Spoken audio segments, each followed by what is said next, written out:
नमस्कार साथियों, मैं चेतन कुमार एक बार फिर से आपका स्वागत करता हूं सरोकार एग्री इंस्टीट्यूट के डिजिटल प्लेटफॉर्म पर। तो आज हम चर्चा करेंगे N2 311 के पेपर सॉल्यूशन के बारे में, थ्योरी पेपर सॉल्यूशन। तो बात करते हैं हम N2 311 पेपर सॉल्यूशन के बारे में। तो स्टार्ट करते हैं हम क्लास। सबसे पहले 2022-23 का क्वेश्चन नंबर 3 का फर्स्ट, ओपन बर्न किसे कहते हैं? तो ओपन बर्न एक गैर संक्रामक पौधा है जो कि कुछ लीफ हॉपर और प्लांट हॉपर के खाने से होता है और इससे पौधे सूख जाते हैं और झुलसे हुए दिखाई देते हैं। बात कर रहे थे ओपन बर्न किस डिजीज में होता है, तो ये होता है बीपीएच कीट के कारण होता है। और किस में होता है? ये राइस यानी कि धान में ओपन बर्न के सिम्टम दिखाई देते हैं। बात करें नेक्स्ट क्वेश्चन की, तो नेक्स्ट है इंसेक्ट वेक्टर, यानी कि वेक्टर के बारे में पूछा है कि इंसेक्ट वेक्टर क्या है। तो इंसेक्ट वेक्टर वह कीट है जो किसी बीमारी को एक जानवर से दूसरे जानवर या मनुष्य तक पहुंचाता है। तो इसके एग्जाम्पल की बात करें तो जू है और मच्छर। और एग्रीकल्चर के बारे में इसके एग्जाम्पल की बात करते हैं, एग्रीकल्चर के उद्देश्य से इसका एग्जाम्पल है व्हाइट फ्लाई यानी सफेद मक्खी and BPH. White fly virus वाले रोगों को एक वेक्टर के रूप में कार्य करता है और बीपीएच धान में ग्रासी स्टंट के रोग के वेक्टर के रूप में कार्य करता है। बात करते हैं हम नेक्स्ट क्वेश्चन की, क्वेश्चन नंबर 3 कि प्रीडेटर के बारे में पूछा है कि परभक्षी क्या होता है। तो ऐसा जीव जो कि योजना के लिए अन्य जीवों को मारता है और उसे खाता है, ये परपोषी से बड़े होते हैं। मतलब परभक्षी, इसके एग्जाम्पल की बात करें तो एग्जाम्पल से आपको समझ में आ रहा है कि परभक्षी होता क्या है। तोता हो गया, मैना हो गया, मतलब जो कि छोटे छोटे कीट होते हैं जो कि क्रॉप में लगते हैं, उनको खाते हैं, उनको प्रीडेटर कहते हैं। ये परपोष यानी कि होस्ट से बड़े होते हैं आकार में और जीवों को मार कर खाते हैं। बात करते हैं नेक्स्ट क्वेश्चन की, क्वेश्चन नंबर 4 पूछा है EIL, economic injury level.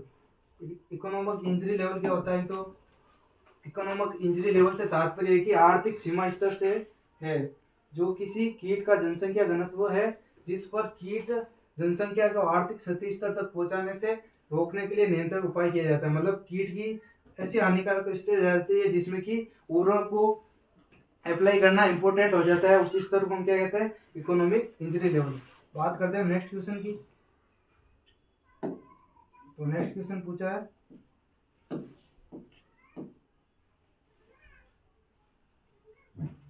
Next question है डे डर्ट यानी कि खोखला तना, जिसे हम खोखला तना या मर्द गोप यानी डे डर्ट क्या होता है, ये किसके सिम्टम है? तो डे डर्ट एक ऐसी स्थिति है जो तब होती है जब फल छेदक या लार्वा के पौधे के टिलर्स के बढ़ते बिंदु को काट देता है, जिससे वे मर जाते हैं और मृत गोप कहलाते हैं। मतलब सीधी शब्दों में बात करें तो डे डर्ट कोई कीट होता है, उसका लार्वा तने में छेद करता है जिससे कि पौधा मर जाता है और सूख जाता है, उसे हम डे डर्ट कहते हैं। ये राइस के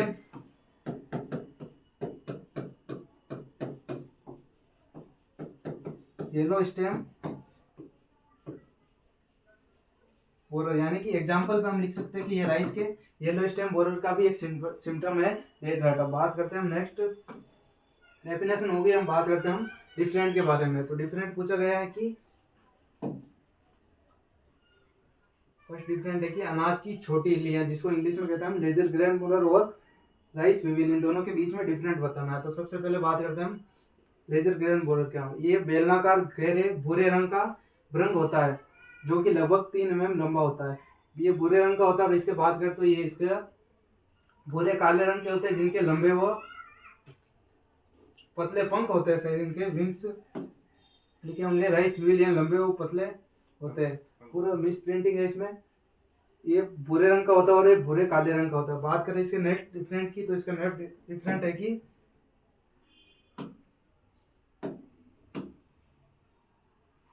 कम उड़ने वाले या कांच के बर्तन की दीवार पर भी चढ़ सकते हैं। और इनके बात करते हैं ये तेज उड़ने वाले होते हैं। नेक्स्ट अंतर की बात करते हैं तो ये 10 महीने तक जीवित रह सकते हैं, अर्थात लंबा जीवन काल होता है। और ये लगभग 4 महीने तक जीवित रहते हैं, अर्थात छोटा जीवन काल होता है। ये हम बात करते हैं लेजर ग्रेन बोरर के बारे में। ये राइस वेल यानी धान की इल्ली के धान के भ्रंग के बारे में बात करते हैं। अब इसके चौथा डिफरेंट है कि ये जौ के दाने पर बेहतर विकसित होता है, मतलब इसका होस्ट प्लांट है जौ यानी कि बार्ले है। इसके बात करते हैं होस्ट प्लांट गेहूं के दाने, चावल के दाने और पर बेहतरीन विकसित होता है। बात करते हैं इनके नेक्स्ट, एक और अंतर लिख देते हैं साइंटिफिक नेम की। तो लेजर ग्रेन बोलर का साइंटिफिक नेम होता है, सही क्यों पढ़ता,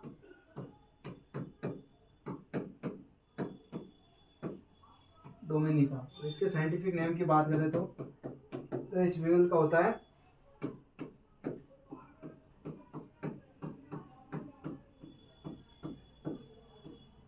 सीटोफिलस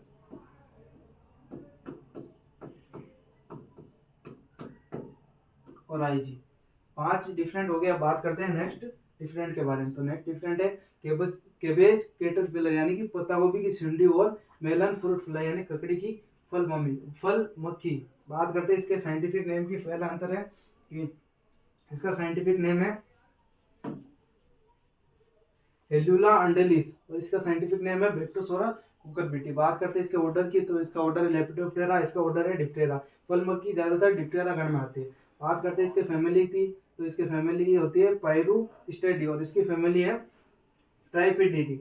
नेक्स्ट अंतर की बात करते हो इसका सिम्टम है कि ये मुख्य रूप से होस्ट प्लांट पूछी है तो इसे पत्ता गोभी केबेज बटरफ्लाई है तो पत्ता गोभी में यह होस्ट करेगी, जैसी सब्जियों पर हमला करती है और ये करती है या मक्खियाँ फलों पर हमला करती है, मतलब फ्रूट फ्लाई है तो फल पर हमला करती है। नेक्स्ट है इसका डिफरेंट कि यह नरम शरीर वाला लार्वा कीट है जो कि पीले रंग का होता है, इसका कलर है पीला रंग।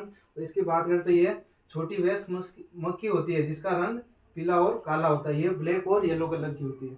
नेक्स्ट डिफरेंट की बात करते हैं तो हम इसके ये पत्तियों को खाकर हानि पहुंचाती है और यह फलों के अंदर घुसकर नुकसान पहुंचाती है। बटरफ्लाई यानी कि कैटरपिलर होगा इसका लार्वा और फल मक्खी डिप्टेरा, मतलब इसके एक और डिफरेंट लिखते हैं। तो इसके लार्वा की बात करें तो लार्वा को हम कहते हैं कैटरपिलर और इसके लार्वा की बात करें तो फ्रूट फ्लाई यानी मक्खी है तो इसके लार्वा का होगा मैगट, मतलब इसके लार्वा को मैगट कहेंगे, इसके लार्वा को कैटरपिलर कहते हैं। बात करते हैं हम नेक्स्ट 5th नंबर क्वेश्चन की कि कातरा से सती के लक्षण एवं प्रबंधन। ऐसा क्वेश्चन आ जाए तो उसमें बॉटनिकल नेम, फैमिली, गण और उसके सिम्टम और नियंत्रण के उपाय लिखने हैं। पूछ रखा है कि कातरा के सती लक्षण और प्रबंधन लिखिए। तो सबसे पहले इसका साइंटिफिक नेम लिखना है। इसका साइंटिफिक नेम है एमसेक्टा मूरी। बात करें इसके ऑर्डर की तो इसका ऑर्डर है लेपिडोप्टेरा और इसकी फैमिली है आरेक्टिडिया आरेक्टिडी। बात करते हैं नेक्स्ट इसके सती क्या होती है कातरा के। तो कातरा से ये कीट का प्रकोप हल्की भूमि तथा कम वर्षा वाले क्षेत्रों में अधिक होता है, मतलब जहाँ की शुष्क भूमि होगी वहाँ कातरा प्रकोप अधिक होगा। बात करते हैं कीट की सुंडी पौधे के कोमल भागों और समूह में रहकर खाती है, मतलब कोमल भाग को खाती है, परंतु कुछ बड़ी होने पर अलग अलग पत्ती तथा पौधे के अन्य मुलायम भागों को खाकर नष्ट करती है। कीट का अधिक प्रकोप होने पर खेत में 100% हानि होती है, मतलब कातरा लग गया तो फसल अधिक प्रकोप हो गया तो फसल नुकसान होगी, मतलब 100% नुकसान होता है इससे, 100% डैमेज, मतलब खेत को पूरी हानि पहुंचाती है। बात करते हैं इसके मैनेजमेंट की, इसका प्रबंधन क्या है। सबसे पहले होता है शस्य प्रबंधन की बात करें कल्चरल मेथड। तो इसके बात करते हैं वर्षा ऋतु की पहली अच्छी बरसात के साथ ही रात्रि में वह सल्प मतलब इसके लार्वा बाहर आते हैं जिनको खेतों में प्रकाश पास या मतलब लाइट रैप के द्वारा इनको नष्ट करना सबसे पहला प्रबंधन है। बात करते हैं हम नेक्स्ट कि कातरा के अंडे समूह को प्रस्फुट होने से पूर्व ही एकत्रित, मतलब उनको अंडों को एकत्रित करके हाथों से नष्ट कर देना चाहिए, मतलब यांत्रिक एक सस्य प्रबंधन में ही आता है कि उसके अंडों को इकट्ठा करके उनको नष्ट कर देना। नेक्स्ट बात करते हैं इसके जैविक प्रबंधन के बारे में, मतलब कातरा की जैविक प्रबंधन क्या क्या है। तो बात करते हैं कि खरीफ की फसल की कटाई करते ही खेतों में गहरी जुताई मतलब डीप प्लोइंग कर देनी चाहिए, जिससे कि भूमि से बाहर निकलने वाले कीटों को परपक्षी खाकर नष्ट करते हैं, मतलब तोता, मैना, वो अभी बात की थी कि प्रीडेटर होते हैं परपक्षी, यानी कि जो कि परपोषी से आकार में बड़े होते हैं, उनके द्वारा जैविक प्रबंधन किया जा सकता है। और अंड परजीवी कीट का भी नाम लिखा है जिसका नाम है ट्राइकोडर्मा, प्रजाति का नाम है ट्राइकोडर्मा एवं टेलिनोमेनिस। ये 2 प्रजाति है जो कि पैरासिटोइड की प्रजाति है। बात करते हैं इसके केमिकल मैनेजमेंट की। कातरा के, तो कातरा के केमिकल मैनेजमेंट में केमिकल का नाम है, एक तो है मेलाथियान, इसका 5% या एक है क्यूनोल, जिसका 1.5% चूर्ण 2.5 kg प्रति हेक्टेयर की दर से भुरकाव करना चाहिए। किस पर? खेतों में शिशु यानी कि लार्वा के निकलने पर। बात करते हैं नेक्स्ट की। नेक्स्ट मैनेजमेंट है कि कातरे का प्रकोप होते ही खेत में चारों ओर 30 × 30 सेंटीमीटर की नालियां खोदकर मेलाथियान या क्यूनोल फोर्स चूर्ण से उपचारित कर देना चाहिए। मेलाथियान या क्यूनोल फोर्स से उपचारित करना चाहिए। ये तो हो गया कातरा के सतही लक्षण और महत्व के सतही प्रबंधन और उसके सिम्टम। बात करते हैं नेक्स्ट क्वेश्चन की, क्वेश्चन नंबर 5 के सेकंड की। तो पूछा गन्ना के पायरेला कीट के पहचान चिन्ह और प्रबंधन के बारे में लिखिए। तो सबसे पहले उसका साइंटिफिक नेम, उसकी फैमिली और ऑर्डर तो लिखना है, ये सभी में। बात करते हैं इसके साइंटिफिक नेम की। इसका साइंटिफिक नेम है पायरेला परक्यूसिला। बात करते हैं इसके फैमिली की, इसकी फैमिली है लेपोपिटी। इसका ऑर्डर की बात करें तो हेमिप्टेरा। इसके पहचान चिन्ह यानी कि सिम्टम क्या क्या है, तो ये एक प्रकार का पंख वाला कीट है, मतलब विंग होते हैं इसमें। रंग हल्का पीला यानी लाइट येलो कलर का होता है। शरीर नरम होता है, मतलब सॉफ्ट होता है। इसके शिशु सफेद रंग के होते हैं तथा उनमें 2 पूंछ होती है, मतलब पीछे 2 पूंछें होती है। पत्तियों पर मधुश यानी हनीड्यू का उत्पादन होता है और पत्ती की सतह पर काली फफूंद की तरह, मतलब किसी पत्ती पर ब्लैक फंगस दिखती है तो इसका मतलब उसमें पायरेला कीट लगा है गन्ने की पत्तियों पर। इसका सिम्टम है। बात करते हैं नेक्स्ट सिम्टम की। पौधे कमजोर हो जाते तथा चीनी उत्पादन, मतलब गन्ने में शुगर होता है इसलिए उसका चीनी उत्पादन कम होता है। बात करते हैं नेक्स्ट सिम्टम क्या है इसका। तो नेक्स्ट सिम्टम है इसका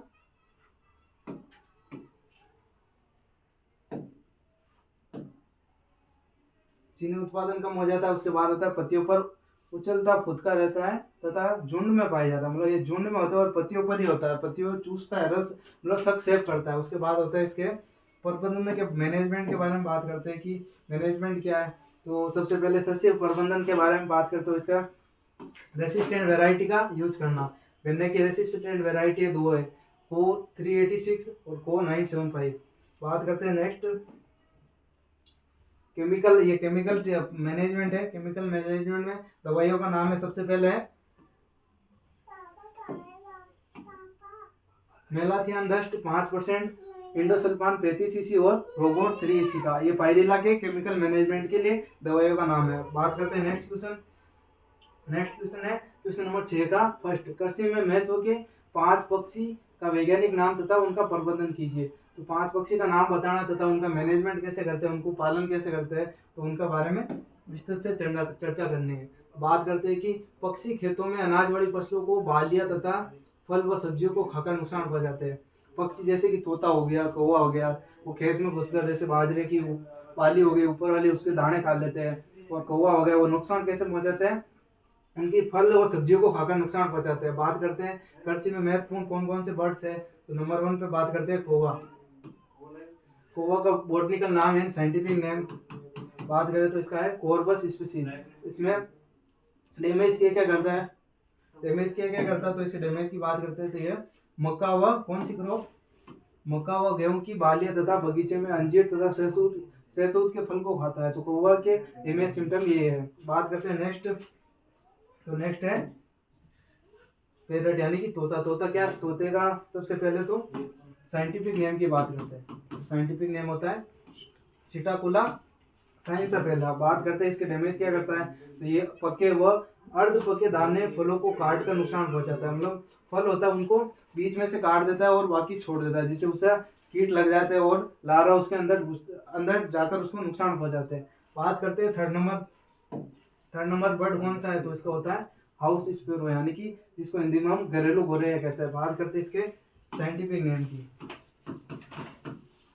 साइंटिफिक नेम है पेसर डोमेस्टिकस। बात करते हैं नेक्स्ट बर्ड की। नेक्स्ट बर्ड है कबूतर यानी कि पिजन। कबूतर भी खेतों में नुकसान पहुंचाता है, जो कि ऊपर से बालियां खा जाता है, पत्ती खा जाता है और फलों को नुकसान पहुंचाता है। नेक्स्ट बात करें 5 बर्ड की, उसका नाम है येलो थ्रोटेड स्पैरो, मतलब एक चिड़िया का ही कोई प्रजाति, उसका नाम है, इसका साइंटिफिक नेम दे रखा है। साइंटिफिक नेम है जिम्नोनोसिस जेंतो कोनी, जिम्नोसिस जेंतोकोनिया सही से मिस प्रिंटिंग है इसमें, जेंतोकोनिया सही, जिम्नोसिस जेंतोकोनिया। बात करें एक और लिख देते हैं, यानी कि मोर भी खेतों में नुकसान पहुंचाता है, जो कि बीच में फसल को खा जाता है। जो इसका साइंटिफिक नाम की बात करें तो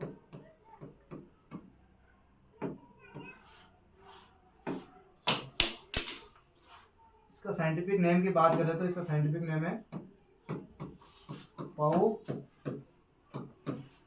क्रिस्टेटस।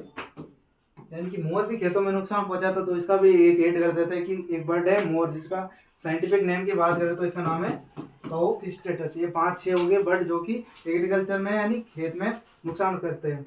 बात करते हैं इनके मैकेनिकल बर्ड स्केल, इसके बारे में कि ये क्या क्या क्या है और क्षति को इनको कैसे मैनेजमेंट के बारे में बात करते हैं। तो सबसे पहले इसके है मैकेनिकल बर्ड स्केल, तो कृषि क्षेत्रों में स्थापित, इससे पक्षी डराकर क्षति को रोका जा सकता है। कोई यांत्रिक मशीन है उनके द्वारा बर्ड को मतलब उड़ाया जा सकता है, जिससे कि इनको क्षति को कम किया जा सकता है। बात करते हैं नेक्स्ट बर्ड नेट, यानी कि जाली के द्वारा इनको कैद करके इनकी क्षति को कम किया जा सकता है। तो इसमें क्या है, इसका प्रयोग बगीचे में किया जाता है और फल पौधों पर पक्षी जाल का उपयोग किया जाता है। मतलब नेट के द्वारा पक्षियों को पकड़ लिया जाता है, जिससे कि ये क्षति कम करे।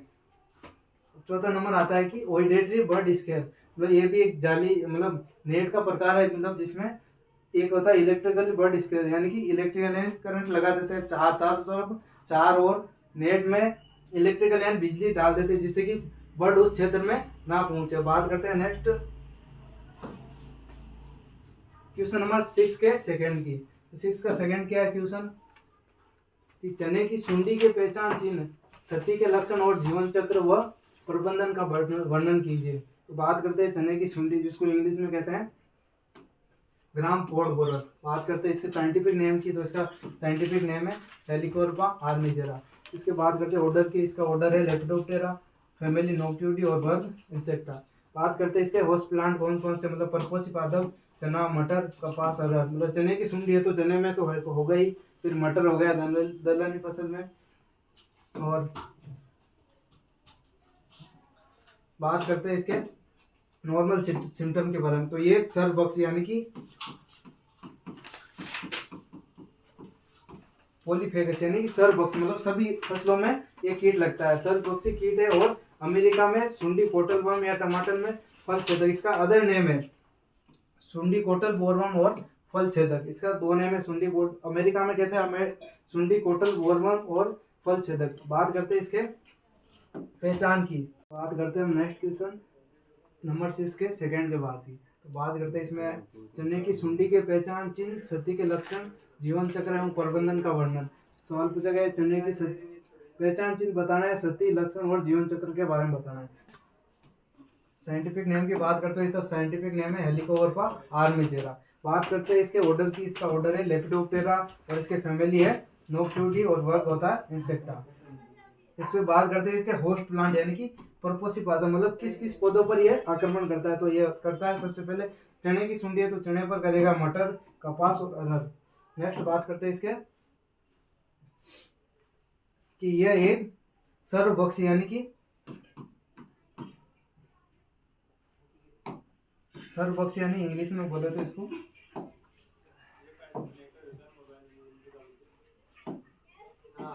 ये एक सर्वभक्षी यानी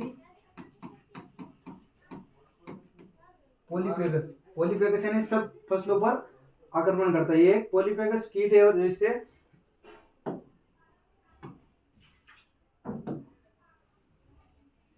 ये एक सर्वव्यापी कीट है और इसे अमेरिका सुंडी कॉटन वल्फ या टमाटर का फल छेदक भी कहते हैं। मतलब इसका अन्य नाम अदर नेम की बात करें तो अमेरिकन सुंडी या कॉटन कहते हैं या टमाटर का फल छेदक भी कहते हैं। बात करते हैं नेक्स्ट, तो नेक्स्ट है इसके पहचान, मतलब पहचान क्या क्या होती है, मतलब इसको कैसे पहचाना जाता है खेत में आ जाए। तो इसकी पहचान है कि ये कलर है कि ये जैतूनी धूसर लाल रंग का होता है। लार्वा की पहचान, मतलब लार्वा किस रंग का होता है, लार्वा होता है हल्का पीला यानी कि लाइट येलो रंग का होता है और कभी कभी हरा रंग का यानी कि ग्रीन कलर का भी होता है। तथा पार्श्व में लंबवत पट्टियां यानी कि ऐसे ऐसे पट्टी होगी उसके शरीर पर, ऊपर के शरीर पर उसके लंबवत पट्टियां पाई जाती है। बात करते हैं नेक्स्ट,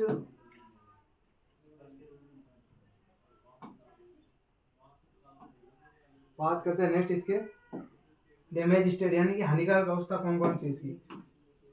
तो डैमेजिंग स्टेज की बात करते हैं चने की, फले, सुंडक की। तो इसकी हानिकारक अवस्था है लार्वा यानी कि कैटरपिलर की हानिकारक अवस्था है लार्वा। थोड़ी ये इसकी हानिकारक स्टेज की बात करें तो लार्वल स्टेज इसकी हानिकारक अवस्था, ये एक रात्रिजर कीट है, मतलब नोक्ट्यूडल कीट है। इसकी सुंडी लार्वा फलियों में छेद करके सभी दानों को खा जाती है तथा यह कीट नवंबर मार्च में चने में सर्वाधिक सक्रिय, मतलब नवंबर और मार्च महीने में ये सर्वाधिक एक्टिव रहता है। बात करें इसकी कि मार्च में चने की कटाई यानी चने की कटाई करते हैं तो बाद ये टमाटर के अंदर घुसकर उसके गुदे को खाता है, मतलब चने से टमाटर में ट्रांसफर हो जाता है। बात करते हैं इसके आगे की, इस कीट में सो जाति भक्षण यानी कैनाबोलिज्म यानी एक दूसरे को मारकर खाने की क्षमता पाई जाती है। और इसका लार्वा प्यूपा में बदलने से पहले कम से कम 40 फलियों को नुकसान पहुंचाता है, मतलब एक लार्वा प्यूपा स्टेज में बदलने से पहले 40 फलियों को नुकसान पहुंचाता है। बात करते हैं आगे नेक्स्ट इसके लाइफ साइकिल के बारे में। जीवन चक्र कि चने का फली सुंडक की लाइफ साइकिल क्या है। तो इसका लाइफ साइकिल है, वयस्क नवंबर माह में दिखाई देते हैं, मतलब एडल्ट नवंबर माह में और मार्च में अधिक आक्रमण करता है, मतलब नवंबर में दिखाई देगा। बात करते हैं अंडे पौधे की कोमल शीर्ष पत्तियों, कलियों एवं फूलों पर दिखाई देते हैं। इसके अंडे कोमल शीर्ष पत्तियों, कलियों एवं फूलों पर ये अंडे देती है। ये अपने पूरे जीवन काल में 500 से 1000 अंडे देती है, मतलब एक जीवन काल में 500 से 1000 तक अंडे दे सकती है। बात करके नेक्स्ट इसके उष्मायन काल यानी कि जिसको हम हैचिंग पीरियड कह सकते हैं, मतलब अंडा लार्वा से बदलने के लिए कितने दिन का टाइम लेता है। तो ये लेता है 2 से 4 दिन में अंडा फूट जाता है। हैचिंग पीरियड है 2 से 4 दिन का। बात करते हैं लार्वा में 5 निर्मोचन होते हैं। निर्मोचन यानी कि त्वचा का बदलना, मतलब लार्वा से प्यूपा ऐसे उसके स्टेज, मतलब स्किन ऊपर से हटती जाती है, उससे लार्वा में 5 निर्मोचन होता है। बात करते हैं इससे नेक्स्ट की, तो नेक्स्ट है इसके लार्वा कब तक विकसित होता है, वो दे रखा है कि लार्वा 13 से 20 दिन में लार्वा पूर्ण विकसित हो जाता है। प्यूपा जमीन के अंदर 8 से 12 सेंटीमीटर गहराई में पाया जाता है। प्यूपा मतलब प्यूपेशन इसका सोइल के अंदर होता है। प्यूपा की अवधि दे रखी है इसमें 8 से 15 दिन। अब ये इसका लाइफ साइकिल दे रखा है संपूर्ण। सबसे पहले स्टार्ट करते हैं हम एक से, मतलब अंडा उसमें काल दे रखा है 2 से 4 दिन का। अंडे का हैचिंग पीरियड 2 से 4, 500 से 1000 अंडे देती है और कोमल पत्तियों पर अंडे देती है। बात करते हैं इसके लार्वा की, तो लार्वा 5 निर्मोचन करता है और 13 से 20 दिन में विकसित हो जाता है। बात करते हैं इसके प्यूपा की। बात करते हैं प्यूपा जमीन से 8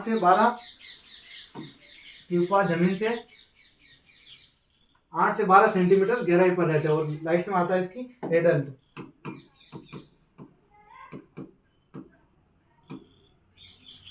बात करते हैं इसके मैनेजमेंट के बारे में।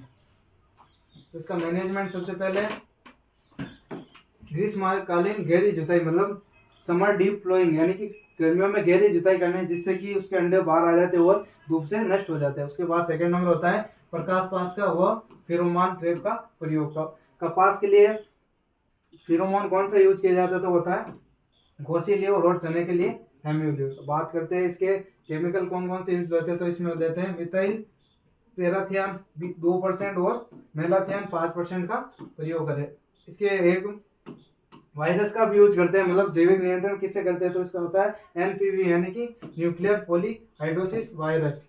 बात करते हैं इसमें अंड परजीवी यानी कि एक पैरासिटोइड। अंड परजीवी की बात करते हैं तो इसमें ट्राइकोरोमा चिलोनिस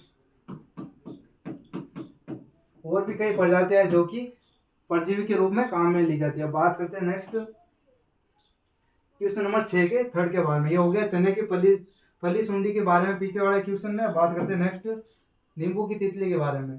तो क्वेश्चन दे रखा है कि नींबू की तितली व बेर की फल मक्खी के सती लक्षण और प्रबंधन का वर्णन कीजिए। मतलब सभी क्वेश्चन में ही पूछ रखा है कि उसकी सती, प्रबंधन और साइंटिफिक नेम, फैमिली और ऑर्डर सबका याद तो करना ही है। बात करते हैं हम नींबू की तितली के बारे में, लेमन बटरफ्लाई। तो लेमन बटरफ्लाई यानी नींबू तितली, इसका साइंटिफिक नेम की बात करते हैं सबसे पहले। तो इसका साइंटिफिक नेम है पेपेलियो डोमेलस। तो पेपेलियो डोमेलस इसका साइंटिफिक नेम है। इसके बात करें ऑर्डर की, तो ऑर्डर है लेपिडोप्टेरा। बात करें कुल की, कुल है पेप्लियोनिडी। जो भी बटरफ्लाई होती है वो सभी लेपिडोप्टेरा गण में आती है। नेक्स्ट बात करें इसके पोषक पौधे यानी कि होस्ट प्लांट। नींबू की तितली है तो नींबू में डैमेज करेगी। बात करें इसके सती और महत्व के बारे में बात करते तो इस कीट का प्राय सुंडी यानी कि लार्वा हानिकारक अवस्था होती है, मतलब डैमेजिंग स्टेट कौन सी है, लार्वा। इसमें काटने और चबाने के मुकाम मतलब माउथ पार्ट होते हैं काटने और चबाने वाले। फूलों का रस चूसती है, फूल से सबसे करती है, और सुंडी नींबू की पत्तियों को खाती हुई उन्हें अनियमित रूप से काटती है, मतलब इरेगुलर होल करती है पत्तियों में। बात करें इसके प्रकोप की तो बरसात के दिनों में होता है, मतलब वर्षा ऋतु में इसका प्रकोप अधिक होता है। नेक्स्ट बात करते हैं कि ये कौन कौन से महीने में अधिक सक्रिय रहती है, तो सितंबर से अगस्त सितंबर में ये अधिक सक्रिय रहती है, और पौधे में फल भी नहीं लगते इसके प्रकोप से। बात करते हैं नेक्स्ट इसके मैनेजमेंट के बारे में।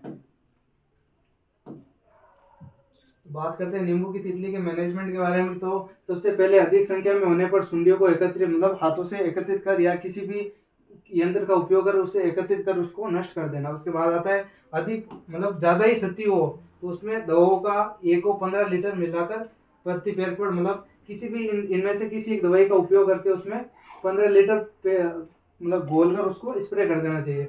इनके केमिकल का नाम है सबसे पहले थायोडोन 35 सीसी, डाइमिथाइल 30 सीसी और एंथियो मतलब 25 सीसी। बात करें सेकंड नंबर नींबू की तितली हो गया। बात करते हैं सेकंड नंबर बेर की फल मक्खी मतलब बेर फ्रूट फ्लाई। इसके बात करते हैं सबसे पहले साइंटिफिक नेम, तो साइंटिफिक नेम है इसका कार्पोमिया वैसोवेना। इसके ऑर्डर की बात करें तो डिप्टेरा, और पोषक पौधा इसका बेर। बात करें इसमें सती क्या होती है मतलब डैमेज क्या क्या करती है, तो बेर के छोटे फूलों पर सफेद चूर्णिल वर्दी मतलब पाउडरी ग्रोथ दिखाई देती है, जिसके कारण फल भूरे रंग के हो जाते हैं और गिरने लग जाते हैं। मतलब ये बेर के फलों पर व्हाइट कलर का पदार्थ छोड़ती है जिससे कि फल गिर जाते हैं। बात करते हैं नेक्स्ट क्या सती करती है, तो यह पौधों की शाखा व टहनियों पर कवक जलीय व सफेद चूर्ण के रूप में वर्दी दिखाई देती है, जिससे यह रोग मतलब पौधों की शाखा मतलब ये फल पर जो चूर्णित वर्दी दिखाई देती है वो शाखा और टहनियों पर भी दिखाई देने लगती है। और इसका सर्वाधिक प्रकोप देखे तो नवंबर से अप्रैल के मध्य इसका सर्वाधिक प्रकोप होता है। बात करें नेक्स्ट इसके सती की प्रकृति मतलब नेचर की बात करते हैं, तो इस कीट के मेगट तथा प्रोड दोनों सती पहुंचाते हैं, मतलब लार्वा मेगट इसके मतलब लार्वा को मेगट कहते हैं और प्रोड यानी कि एडल दोनों ही सती पहुंचाता है। डैमेजिंग स्टेज है इसकी। बात करते हैं ये कीट बेर के फलों के अंदर अंडे देता है और इसका मेगट फल के गुदा को खाता है, मतलब ये अंडे बेर का फल होता है उसके अंदर देती है और इसका मेगट यानी कि लार्वा जो कि फल के गुदा को खाता है। बात करते हैं नेक्स्ट एक फल में लगभग 18 मेगट होते हैं, मतलब एक फल के अंदर 18 लटें होती है, और ये कीट शरद ऋतु में सर्वाधिक सक्रिय रहता है, मतलब एक्टिव रहता है शरद ऋतु, जबकि अप्रैल से अगस्त माह में सुसुप्त अवस्था में चला जाता है, मतलब डोरमेंसी में चला जाता है अप्रैल से अगस्त के मध्य। बात करें इसके मैनेजमेंट की, तो इसका मैनेजमेंट है कि फल वृक्ष से चारों ओर ग्रीष्मकालीन जुताई, मतलब जुताई कर देंगे फल वृक्ष से चारों ओर, तो उसके अंडे हो गए जो जमीन में गिरेंगे और सूर्य की ऊर्जा से नष्ट हो जाएंगे। बात करते हैं कीट से ग्रसित फलों को एकत्रित कर उन्हें नष्ट कर दे, वही किसी यंत्र से उसको अंडों को एकत्रित कर उसको नष्ट कर देना चाहिए। फल वृक्ष पर मेलाथियन मतलब एक केमिकल का नाम है मेलाथियन, इसका छिड़काव करना चाहिए। बात करते हैं नेक्स्ट क्वेश्चन की, क्वेश्चन नंबर 7 के फर्स्ट की कि सफेद लट के पहचान चिन्ह, सती लक्षण, जीवन चक्र और प्रबंधन, मतलब सभी एक ही सेम जैसा क्वेश्चन पूछा गया कि उसके पहचान चिन्ह, सती, जीवन काल और मैनेजमेंट सब कीटों में यही पूछा जाता है। तो उससे सबसे पहले बात करते हैं हम व्हाइट ग्रब के साइंटिफिक नेम की। व्हाइट ग्रब के साइंटिफिक नेम का बात करते हैं तो इसका नाम है होलोट्रेकिया कॉन्सनगुनिया। बात करते हैं इसके फैमिली की, तो इसकी फैमिली है मेलोन्थिडी, और इसके ऑर्डर की बात करते हैं कोलियोप्टेरा। अब बात करते हैं इसका सामान्य जानकारी में नॉर्मल इंट्रोडक्शन, तो ये राष्ट्रीय महत्व का सर्वव्यापी कीट है, मतलब सभी जगह पाया जाता है। इसमें कोक इसका मतलब अदर नेम क्या क्या है, अन्य नाम किस किस नाम से पुकारा जाता है, तो एक तो है कोकचेपर ब्रंग, मई ब्रंग और जून ब्रंग, मतलब इसका अदर नेम है। बात करें इसके डैमेजिंग स्टेज की, तो हानिकारक अवस्था क्या है इसकी, लट यानी कि एक लार्वा, और एक तृतीय अवस्था क्या होती है, प्यूपा। बात करते हैं अब इसके सिम्टम के बारे में, लक्षण। तो इसके लक्षण है कि लट का शरीर अंग्रेजी के सी आकार का होता है। ये ऑब्जेक्टिव में आ सकता है कि सी आकार का लट किस कीट की होती है, तो वह सफेद लट की होती है। बात करते हैं इसके रंग मतलब कलर कौन सा होता है, तो इसका व्हाइट सफेद लट है तो व्हाइट कलर की होगी। बात करते हैं होस्ट प्लांट मतलब किन किन पौधों को खाती है, तो खरीफ फसलें यानी खरीफ में लगता है तो खरीफ फसलें तथा बेर जामुन व बबूल मतलब ये फल वृक्ष है। बात करते हैं इसके सती और महत्व की।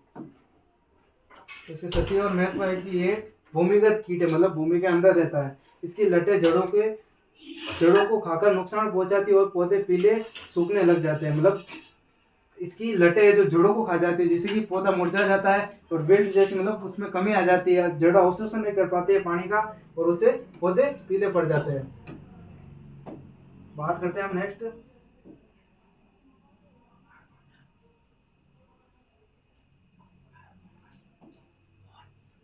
जब इनकी लटें जड़ों को खा जाती है तो पौधे पीले पड़ जाते हैं। जब जड़ी नहीं रहेगी तो पौधा उसको सहारा नहीं मिलेगा तो उसको हाथों से खींचने पर वो आसानी से बाहर आ जाती है। बात करें इस कीट के अधिक प्रकोप की अवस्था में संपूर्ण फसल नष्ट हो जाती है मतलब अधिक हानि हो जाती है, अधिक डैमेज स्टेज में।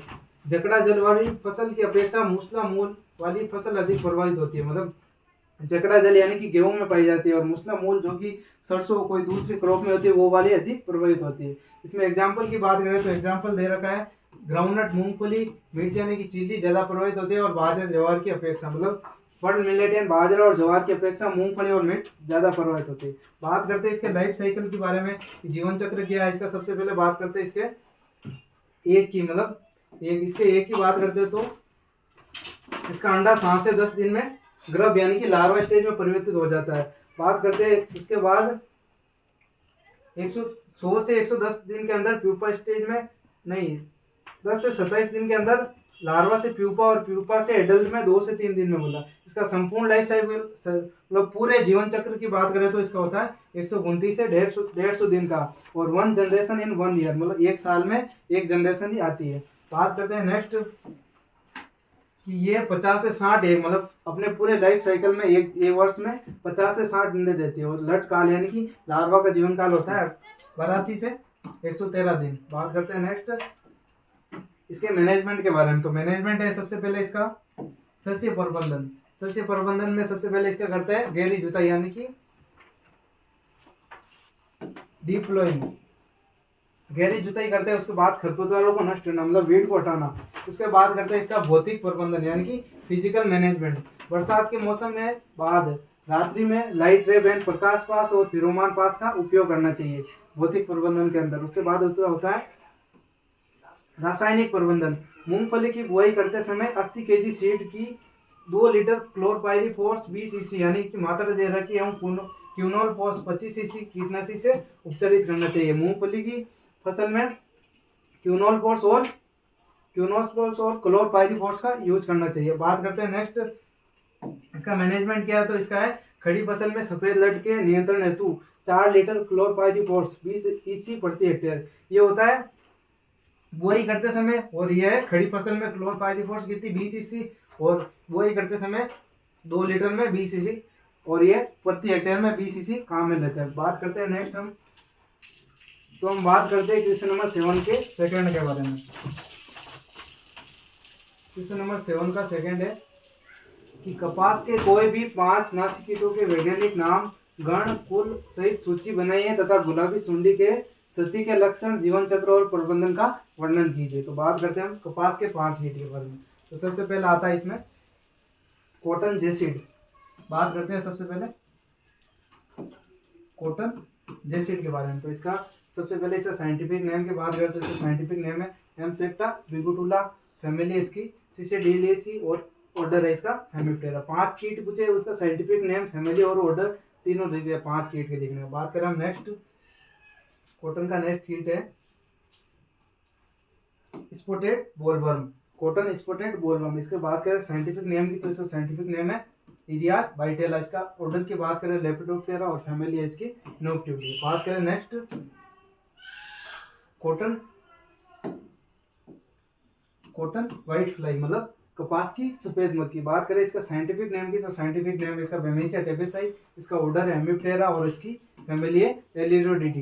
बात करें नेक्स्ट 4 नंबर इंसेक्ट की तो 4 नंबर है इसका पिंक बोलवर्म जो कि इसका मेन कीट है मतलब प्रमुख कीट है जो कि ज्यादातर पूछा जाता है। तो इसका साइंटिफिक नेम की बात करें तो साइंटिफिक इसका नेम है पेक्टिनोफोरा कोसिपोला। इसके ऑर्डर की बात करें लेपिडोप्टेरा, उसकी फैमिली है गैलीचिटी। बात करें नेक्स्ट 5 नंबर पेस्ट की, तो 5 नंबर है इसका कॉटन मिलीबग। तो इसके बात करें इसके साइंटिफिक नेम की, तो है फेरेरिया फ्रेरिया विरगाटा। और इसके ऑर्डर की बात करें तो हेमिप्टेरा, और इसका फैमिली है सियोडोक्सिडी इसकी फैमिली है। ऑर्डर है हेमिप्टेरा और फेरेसिया विरगाटा, इसका कॉटन मिलीबग का साइंटिफिक नेम है।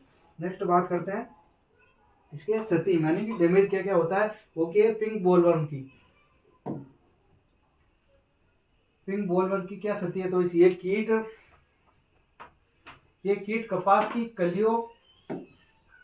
कलियां क्लोव और बीज कोषों को नुकसान पहुंचाता है। मतलब सीड के अंदर और कलियां यानी उसकी शाखा है उसके अंदर नुकसान पहुंचाता है। ये कीट रात्रि में सक्रिय रहता, मतलब नॉक्टर्नल कीट है, मतलब रात्रि के अंदर सक्रिय रहता था। नमी के वातावरण में ज्यादा एक्टिव होता है, मतलब जहाँ नम जगह होगी वहां ज्यादा एक्टिव होगा। कपास में फूल लगने व खिलने के दौरान इस कीट का हमला होता है। मतलब कपास में जब शुरुआती स्टेज में नहीं होता, जब फूल लगते हैं और जब वो खिलते हैं, उसका डोटा खिलता है, तब ये कीट ज्यादा एक्टिव होता है। उसके बाद करते हैं संक्रमित फूल कलियां और छोटे कपाल बोल नीचे गिर जाते हैं। मतलब इस कीट का लक्षण है कि उसके बोल है वो नीचे गिर जाते हैं जमीन पर। बात करें नेक्स्ट की लार्वा बोल में घुसकर शाखा और बीजों को नुकसान पहुंचाता है। मतलब इसका लार्वा होता है, जो लट होती है उसके बीज होते हैं, वो बोल उसका डोडा होता है उसके अंदर घुस जाता है। नेक्स्ट बात करते हैं कि ग्रसित गोले समय के पहले ही खिल जाते हैं और जड़कर गिर जाते हैं। मतलब जितनी देर पकना चाहिए उस डोडे को, उससे वो पहले गिर जाता है, जिससे कि उस कपास को नुकसान होता है। नेक्स्ट बात करते हैं इसके गोले में छिद्र होने की वजह से दूसरे कीटों को भी आक्रमण का मौका मिलता है, जैसे कवक व बैक्टीरिया। मतलब छिद्र होगा तो उससे कवक और बैक्टीरिया उससे आकर्षित हो गए। नेक्स्ट बात करते हैं कि प्राप्त रुई बहुत ही घटिया किस्म की होती है, तथा बिनले की उगने की क्षमता, तेल की मात्रा कम हो जाती है। मतलब इस कीट के लगने से अगर रुई प्राप्त हुई तो भी घटिया किस्म की होगी, मतलब अच्छी प्रकार की रुई प्राप्त नहीं होगी। बात करते हैं इसमें हानि कितने परसेंट तक होती है, तो इसे हानि होती है कीट लगे एक बार फसल में, इसका अधिक प्रकोप हुआ तो 25 से 50% तक हानि पहुंचाती है। नेक्स्ट बात करते हैं हम क्वेश्चन नंबर 7 के थर्ड की। सेकंड पूरा हो गया, 5 कीट हो गए और पिंक बोलवर्म की सती और उसके महत्व हो गए, उसके मतलब सिम्टम हो गए। बात करते हैं हम नेक्स्ट क्वेश्चन नंबर 7 के थर्ड की। तो क्वेश्चन है कि बैंगन के तना छेदक सब्जियों की लाल प्रवृत्ति के सती के लक्षण, जीवन चक्र और प्रबंधन का वर्णन कीजिए। तो बात करते हैं हम सबसे पहले बैंगन के तना और फल छेदक, मतलब फ्रूट एंड स्टेम बोलो। इसका ऑर्डर फैमिली और दिया नहीं गया है, तो सबसे एंड में बताएंगे, पीछे बताएंगे सबसे एंड में। बात करते हैं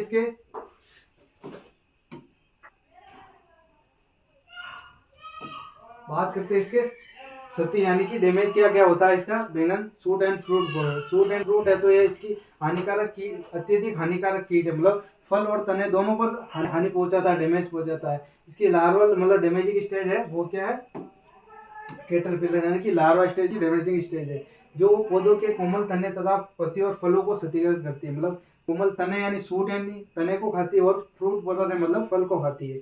ये कोमल टहनियों और तनों में छेद करके सुरंग बनाती है और उसके अंदर घुस जाती है, जिससे ऊपरी भाग मुरझाकर लटक जाता है। मतलब सूट बोलर है तो तने में छेद करेगी, जिससे कि पौधा मतलब आगे जल का ट्रांसपोर्ट नहीं हुआ, जिससे कि पौधा सूख जाता है। बात करते हैं नेक्स्ट इसके डैमेज और क्या है कि मुख्य तने पर आक्रमण होने से पौधे की बढ़वार रुक जाती है। पौधा मतलब एक निश्चित स्तर पर ही सीमित रहता है और आगे बढ़ नहीं पाता है। अंडों से निकलने के बाद लार्वा कलों को आकर्षित करता है। वर्षा तथा वसंत ऋतु में इसका अत्यधिक प्रकोप होता है। बात करें ये सबसे अधिक प्रकोप का होता है वर्षा और वसंत ऋतु। मतलब वसंत जैसी फरवरी का स्टेज हो गया, और वर्षा यानी कि जुलाई अगस्त, इसके अंदर में इसका अधिक प्रकोप होता है। बात करते हैं कभी कभी पूरी फसल ही नष्ट हो जाती है, इसका अधिक प्रकोप होता है तो फसल ही नष्ट हो जाती है पूरी। नेक्स्ट बात करते हैं हम इसके लाइफ साइकिल की, बैंगन का फ्रूट एंड स्टेम बोलर के लाइफ साइकिल की। इसका लाइफ साइकिल है कि सबसे पहले इसका लाइफ साइकिल यानी कि कंप्लीट मेटामॉर्फोसिस होता है, मतलब 4 स्टेज होती है, एक लार्वा, प्यूपा और वयस्क। तो सबसे पहले होता है एक, मतलब एक होता है 3 से 6 दिन में लार्वा स्टेज में परिवर्तित हो जाता है। और लार्वा 12 से 40 दिन मतलब 12 से 40 दिन का समय लेता है किसमें, प्यूपा स्टेज में बदलने के लिए। और प्यूपा फिर 7 से 11 दिन में एडल्ट में बदल जाता है, और एडल्ट वापस 1 से 2 दिन में जनन करके एग में परिवर्तित हो जाता है। इसका लाइफ साइकिल टोटल बात करें कितने दिन का होता है, तो 25 से 39 दिन का इसका लाइफ साइकिल होता है। और ये 5 जनरेशन यानी एक साल में 5 जनरेशन यानी एक साल में 5 जनरेशन उत्पन्न करता है। बात करें इसके मैनेजमेंट की, तो इसका मैनेजमेंट है, मैनेजमेंट प्रभावित फलों को हटाकर नष्ट कर देते हैं। जो भी फल पर ये इसके सिम्टम दिखाई देते हैं, मतलब ये कीट लगा होता है, उसको हटाकर नष्ट कर देते हैं। बैंगन की लगातार फसल लेने से बचे, मतलब फसल चक्र क्रॉप रोटेशन अपनाना चाहिए। स्थानीय क्षेत्रों में लंबे और सेकेंड फलों वाली किस्मों को उगाए, मतलब रेसिस्टेंट वैरायटी और न्यू वैरायटी को उगाना चाहिए। उस स्थान के क्षेत्र में जो कि रेसिस्टेंट है उस किस्म को उगाना चाहिए। उसके बाद आता है कि फेरोमोन ट्रैप 12 हेक्टेयर प्रति स्थापित करें, फेरोमोन ट्रैप का, जिससे कि यह आकर्षित और उसको नष्ट किया जा सके। बात करते हैं नेक्स्ट, तो सिंथेटिक पाइरेथ्रोइड के उपयोग से बचे, मतलब केमिकल जितने भी है उनके पाइरेथ्रोइड यानी कि रसायन उनसे उपयोग से बचे। फलों के पकने व तुड़ाई के समय कीटनाशकों का प्रयोग न करें। तो फल पकते हैं और जिस समय हम तोड़ते हैं उस समय केमिकल का प्रयोग नहीं करना चाहिए। इसका मैनेजमेंट है। बात करते हैं नेक्स्ट कि ये तो हो गई बात बैगन के फ्रूट और स्टेम वर्म की। बात करते हैं हम रेज वेजिटेबल माइट, मतलब वेजिटेबल की लाल माइट, लाल बलूती के बारे में। तो इसके बात करते हैं सबसे पहले डैमेज के क्या है, तो इसके डैमेज है कि प्रभावित पत्तियां लाल भूरे या कांस्य रंग यानी तांबे रंग की हो जाती है। गंभीर संक्रमण से पत्तियों पर लार्वा रेशमी जाल जैसे बन जाता है और मुरझा जाती है, मतलब इसका अधिक संक्रमण होता है तो पत्तियों पर लार्वा रेशमी जाल मतलब एक जाल की तरह होता है और पत्तियां नष्ट हो जाती है। बात करते हैं इसमें इसके डैमेज के क्या हेतु है, फूल व फल का निर्माण प्रभावित, मतलब फूल और फल में वृद्धि रुक जाती है। बात करते हैं पौधे की वृद्धि अवरुद्ध हो जाती है, पौधा भी बौना रह जाता है। लाइफ साइकिल की बात करें इसकी, तो सब्जियों के लाल बरूती का लाइफ साइकिल है कि इसमें सबसे पहले इसमें कंप्लीट मेटामॉर्फोसिस यानी कि 4 स्टेज होगी, एक लार्वा, निम्फ और एडल्ट, 4 स्टेज होगी। सबसे पहले बात करते हैं एक यानी अंडा। अंडा 12 से 20 दिन के अंदर का लार्वा में परिवर्तित होता है। लार्वा 2 से 3 दिन में निम्फ में परिवर्तित होता है और फिर निम्फ 1 से 2 दिन में एडल्ट, और एडल्ट वापस जनन करके अंडे उत्पन्न करती है। बात करते हैं इसके प्रबंधन के बारे में, तो इसका मैनेजमेंट है कि सबसे पहले सल्फर 50 डब्ल्यूपी ग्राम पर लीटर, मतलब इसकी मात्रा दी हुई है, और डाइकोफोल 18.5 ईसी 2.5 ml प्रति लीटर स्प्रे, मतलब इसका स्प्रे करना चाहिए, एक तो सल्फर का और एक डाइकोफोल का स्प्रे करना चाहिए। बात करते हैं दूसरे नंबर की, तो दूषित औजारों वह उपकरणों का यूज करने से बचे, मतलब जो औजार की दूषित है केमिकल लगा उनको उपयोग नहीं करना चाहिए। लाभदायक कीटों जैसे कि लेडी बग्स और ग्रीनरेस निगस को लाए जो रेड माइट को खाते हैं, मतलब इसका नाम है लेडी बग्स, यानी जिसको हम नॉर्मल भाषा में बोले तो लेडी बीटल, यानी कि प्रीडेटर में जैविक नियंत्रण किया जाता है जिससे रेड माइट को खाती है, उसका भक्षण करती है। बात करते हैं आगे की नीम तेल का अर्क, मतलब उसका नीम तेल का वो जूस होता है, उसका 1 से 2 ml लीटर प्रति पानी की दर से 15 दिन के अंदर छिड़काव करें, मतलब ये जैविक मतलब केमिकल का यूज नहीं करके नीम तेल का अर्क 1 से 2 ml मतलब 2 ml प्रति लीटर से छिड़काव करना चाहिए। इसका प्रबंधन है लाल बरूती का। नेक्स्ट बात करते हैं हम, ये हो गया हमारे 22-23 का पेपर। बात करते हैं हम 23-24 में, तो 23-24 का पेपर है क्वेश्चन नंबर 30 फर्स्ट की, मतलब रोजेट फ्लावर। ये हमने ऑब्जेक्टिव में बताया था कि rosette flower double seed formation ये कीट के कारण होती है, उसका नाम है, अगर एग्जांपल लिखते हैं किसके कारण होती है तो ये होती है पिंक बोलवर्म, यानी कि गुलाबी सुंडी के कारण, गुलाबी सुंडी के कारण होती है। और इसका साइंटिफिक नेम बोले तो एक्टिनोफोरा गोसिपोला। रोजेट फ्लावर क्या होता है, इसमें रोजेट फूल एक प्रकार की संरचना है जिसमें पत्तियां केंद्रीय बिंदु से गोलाकार रूप में व्यवस्थित होती है, और इसमें फूल भी इसी व्यवस्था के पास उत्पन्न होते हैं और आम पर छोटे पौधे पाई जाती है, मतलब इसमें फूल पर प्रभाव दिखाई देते हैं इस कीट के, और फूल तरह बितर हो जाता है और उसमें फल नहीं बन पाता है। नेक्स्ट बात करें हम पॉलीफेगस जीव, मतलब पॉलीफेगस जीव यानी कि इसको हम इंग्लिश में बोले तो पॉलीफेगस पेस्ट भी कह सकते हैं, मतलब पॉलीफेगस यानी कि बहुत, मतलब एक से अधिक क्रॉप पर जो पेस्ट आक्रमण करते हैं उसे पॉलीफेगस पेस्ट कहते हैं। इसमें एग्जांपल लिखा है जिसकी टिड्डी, खातरा, सफेद लट, थ्रिप्स और माइट। पॉलीफेगस नाशी कीट कृषि में वर्गीकरण समूह में विभिन्न प्रकार की फसलों और पौधों पर फीड करते हैं, मतलब अलग अलग फसलों पर फीड करते हैं। बात करते हैं नेक्स्ट मैगट। नेक्स्ट बात करते हैं मैगट क्या होता है। तो मैगट एक लार्वल स्टेज होती है जो कि मकड़ी की लार्वा अवस्था होती है तथा ये मुलायम व पैर रहित कीड़े होते हैं तथा उड़ने में असफल, मतलब इनके विंग्स नहीं होते। बात करें इसमें एग्जांपल की, तो मैगट किसके लार्वा को कहते हैं, तो सांपलाई के लार्वा को क्या कहते हैं, मैगट कहते हैं। बात करें नेक्स्ट नींबू के शिला या साइला, तो इसका साइंटिफिक नेम दे रखा है नींबू के शिला का ट्रायोजा एरिटी। ये एक छोटा कीट है, मतलब स्मॉल कीट है जो विशेष रूप से रूटेसी, यानी नींबू रूटेसी कुल से, तो ये भी रूटेसी परिवार से खाता है, मतलब रूटेसी परिवार के फैमिली के वृक्षों को खाता है। बात करें नेक्स्ट तो है व्हाइट ईयर, यानी कि सफेद बाली। सफेद बाली क्या होता है, तो सफेद बाली चावल के पीले तने के नुकसान का लक्षण का आंतरिक कीट है, मतलब येलो स्टेम बोरर।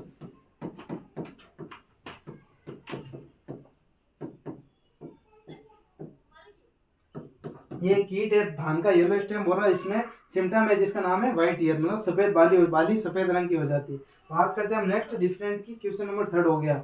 डिफरेंट के बारे में सबसे पहला है एकांत चरण की सोलिटरी फेज और ग्रिगेरियस फेज। ये होती है टिड्डे में, मतलब टिड्डे में होती है, लोकस्ट में सोलिटरी और ग्रिगेरियस फेज के बारे में अंतर बताना हमको। तो सबसे पहले सोलिटरी फेज की बात करें तो इसमें ये अकेले रहते हैं, मतलब एकांत चरण यानी कि अकेले रहना पसंद करते हैं। ये सामूहिक में यानी झुंड में रहते हैं। इनकी संख्या कम होती है, अकेले रहते तो संख्या कम होगी, इनकी संख्या अधिक होती है। इनका रंग हल्का भूरा, मतलब लाइट ब्राउन होता है, और इनका गहरा पीला, मतलब डार्क येलो कलर का होता है। ये स्वतंत्र एवं शांति से रहते हैं। अकेला व्यक्ति रहता है वो शांति से रहता है, वैसे ये स्वतंत्र और शांति से रहता है। और ये संख्या में होते हैं तो सामूहिक या झुंड के रूप में रहते हैं, वो नुकसान भी अधिक करते हैं। बात करते हैं आगे नेक्स्ट की, तो वृद्धि धीमी होती है, मतलब धीरे धीरे ग्रोथ करते हैं और ये तेजी से बढ़ते हैं। बात करें नेक्स्ट इनके बारे में, तो ये अधिक झुंड के रूप में रहते हैं, लंबे किलोमीटर तक फैले रहते हैं और ये नॉर्मल क्रॉप को नुकसान कराते हैं। बात करते हैं नेक्स्ट डिफरेंट की। क्वेश्चन नंबर 4 के सेकंड ये सिम्टम दे रखे हैं। एक तो डेड हर्ट यानी कि खोखला तना, और एक ओपल बर्न यानी पत्तियों का जलना। सीधा में इसका हिंदी में नाम है डेड हर्ट यानी कि तने के अंदर घुसना, और ओपन बर्न यानी कि पत्तियों का जलना। बात करते हैं सबसे पहले डिफरेंट की। तो इसमें तने के अंदर कीटों द्वारा हमला होता है, मतलब यानी अंदर खोखला होता है, तने के अंदर कीटों द्वारा हमला होता है जिससे कि तना खोखला हो जाता है। बात करते हैं इससे ओपन बर्न कीटों द्वारा पत्तियों को चूसना, इसमें पत्तियों पर हमला, इसमें तनों पर हमला। बात करते हैं नेक्स्ट, ताजे पौधे का 6 भाग मुरझा जाता है, मतलब टॉप का जो पोर्शन होता है वो मुरझा जाता है। इसमें पत्तियों पर जलने से निशान भूरे काले धब्बे, इसके सिम्टम है भूरे काले रंग के धब्बे बन जाते हैं। बात करें नेक्स्ट, सूखा और मुरझाया हुआ शीर्ष टॉप भाग होता है, मतलब डेड हर्ट में सूखा और मुरझाया हुआ टॉप भाग होता है इसके सिम्टम। और ये पत्तियों पर जलने पर निशान भूरे काले रंग के धब्बे, ये वापस रिपीट हो गया। बात करते हैं इस आगे, फसल का विकास रुकता है जिससे उपज में कमी, मतलब डेड हर्ट से फसल का विकास रुक जाता है और उपज में कमी, इससे पत्तियां कमजोर हो जाती है और फसल वृद्धि पर असर पड़ता है। बात करते हैं कि डेड हर्ट किस में होता है, तो ये होता है नेक्स्ट लिख सकते हैं हम राइस के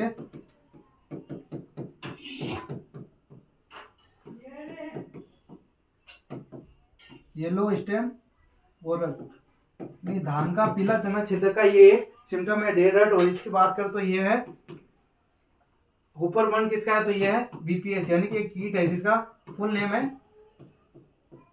ब्राउन प्लांट होपर। पीछे होपर लगा है, इसका मतलब होपर बर्न। और येलो स्टेम बोरर यानी छेदना तने में यानी डेड हर्ट, इन दोनों के सिम्टम है। वो बीपीएच ये ग्रास स्टैंड का एक वेक्टर के रूप में जाना जाता है। नेक्स्ट बात करते हैं हम क्वेश्चन नंबर 5 यानी कि गन्ने में तना छेदक के पहचान चिन्ह और सतही लक्षण और प्रबंधन। तना वेदक यानी कि सूट बोरर, इसके पहचान चिन्ह और प्रबंधन के बारे में बता। तो सबसे पहले बात करते हैं इसके पहचान चिन्ह यानी सिम्टम। तो गन्ने के पौधे की केंद्रीय शाखा मर जाती है, मतलब सेंट्रल रूट होती है वो मर जाती है, सेंट्रल शूट मर जाता है जिससे कि वह मुरझाया हुआ दिखाई देता है और उसमें डेड हर्ट कहते हैं। डेड हर्ट वापस आ गया, मतलब डेड हर्ट का मतलब होता है सेंट्रल शूट का कीटों द्वारा खाना, जिससे कि पौधा मुरझा जाता है। गन्ने के पौधे के तने पर जमीन के स्तर से ठीक ऊपर जहाँ बोरर प्रवेश करता है वहाँ छोटे दिखाई देते हैं। गन्ने के पौधा होता है उसके तने के ऊपर छोटे छोटे छेद दिखाई देते हैं क्योंकि वो लार्वा के द्वारा किए जाते हैं। बात करते हैं आगे नेक्स्ट की सती क्या होती है। तो क्षतिग्रस्त अंकुश से पौधों के उत्तकों के सड़ने के कारण दुर्गंध, गन्ने के पौधे में दुर्गंध आने लगती है इस कीट के डैमेज से। नेक्स्ट बात करते हैं पौधे आसानी से खींचने पर उकड़ जाते हैं, मतलब जड़ों को भी प्रभाव करते हैं। नेक्स्ट बात करते हैं इनके मैनेजमेंट की। इनका मैनेजमेंट है कि इनकी रोकथाम के लिए केमिकल रखा क्लोरपाइरिफॉस 50 ईसी और साइपरमेथ्रिन 5 ईसी की 500 ml मात्रा में छिड़काव करना है पानी की दर से। इनके दो केमिकल है, क्लोरपाइरिफॉस और साइपरमेथ्रिन। बात करते हैं नेक्स्ट पुराने लार्वा को ठंडलों में सुरंग बनाते से रोकने के लिए क्लेरोटोनिलोल और फ्लूवेडियमाइड या कीटवर्धी नियम को कीटनाशकों प्रयोग। केमिकल का नाम है क्लोरोटानिमोल और फ्लूवेडियमाइड। इन कीट का मतलब लार्वा को सुरंग बनाने से रोकने के लिए प्रयोग किया जाता है। नेक्स्ट बात करते हैं क्वेश्चन एक और इसके मैनेजमेंट का दिया रहता है कि अर्थिंग अप और अंड परजीवी जो कि ट्राइकोडर्मा, जिसमें सभी क्रॉप में नॉर्मल वाइट ट्राइकोडर्मा प्रयोग करते हैं। बात करते हैं नेक्स्ट की क्वेश्चन 5 का सेकंड जो कि 2022-23 में गुलाबी सुंडी का कीट हमने कपास के 5 कीट के बाद पढ़ा था, उनके रिपीट हो रखा है। बात करते हैं नेक्स्ट क्वेश्चन नंबर 6 का पहला। तो क्वेश्चन दे रखा है कि डाइक्लोरिप्सा आर्मीजेरा के पहचान चिन्ह, सती, लक्षण, जीवन चक्र और प्रबंधन का वर्णन कीजिए। सभी में यही दे रखा है कि डाइक्लोरिप्सा आर्मीजेरा। सबसे पहले तो कीट किसका है, तो ये राइस का है। इसको नाम कॉमन नेम है राइस हिस्पा। साइंटिफिक नेम तो दे ही रखा है डाइक्लोरिप्सा आर्मीजेरा। इसका ऑर्डर है कोलियोप्टेरा। बात करें इसके पहचान की, मतलब इसको कैसे पहचान सकते हैं, तो इसका पहचान है कि यह छोटे नीले काले रंग के भ्रंग होते हैं, मतलब छोटे और नीले ब्लैक कलर के भ्रंग होते हैं, जिनके शरीर पर पंखों पर छोटी छोटी कांटे होती है, मतलब पंख होते हैं, विंग होते हैं, उस पर कांटे लगे होते हैं थोड़े। ये कीट मलाईदार, सफेद, पैरवीन और चपटे होते हैं और इन्हें आसानी से नहीं देखा जा सकता क्योंकि ये पत्ती के उत्तकों के अंदर छिपे होते हैं। तो कीट बहुत ही छोटे होते हैं जो कि सेल उत्तक होते हैं, टिश्यू उसके अंदर छुपे होते हैं। बात करते हैं नेक्स्ट, तो इसके वयस्क भ्रंग यानी कि एडल्ट पत्ती के हरे पदार्थ को खुरचते हैं, जिससे विशिष्ट सफेद समानांतर धारियां बन जाती है। इसका सिम्टम है कि ये पत्ती पर सफेद समानांतर यानी कि एक इस लाइन के रूप में धारियां बन जाती है। बात करें नेक्स्ट की चावल के खेत में झुलसे हुए दिखाई देते हैं, तो धान के खेत और झुल से मुरझाए हुए दिखाई देते हैं। बात करें इसके सिम्टम यानी कि डैमेज की बात करें सती की, तो ये धान का एक स्पोरेडिक पेस्ट है, मतलब छिटपुट पेस्ट है, कभी कभी लगता है। बात करें नेक्स्ट, तो इसकी लार्वा एडल्ट दोनों स्टेज हार्मफुल, मतलब डैमेजिंग स्टेज कौन कौन सी है, लार्वा और एडल्ट। बात करें गर्भ पत्तियों के अंदर घुसकर सुरंग बनाते हैं तथा पत्तियों के नोक के पास पीले रंग का फोपोला दिखाई देता है। ये इसकी सिम्टम है कि पीले रंग का पत्तियों को नुकसान पहुंचाते हैं ज्यादातर। बात करते हैं हम नेक्स्ट कि कुछ समय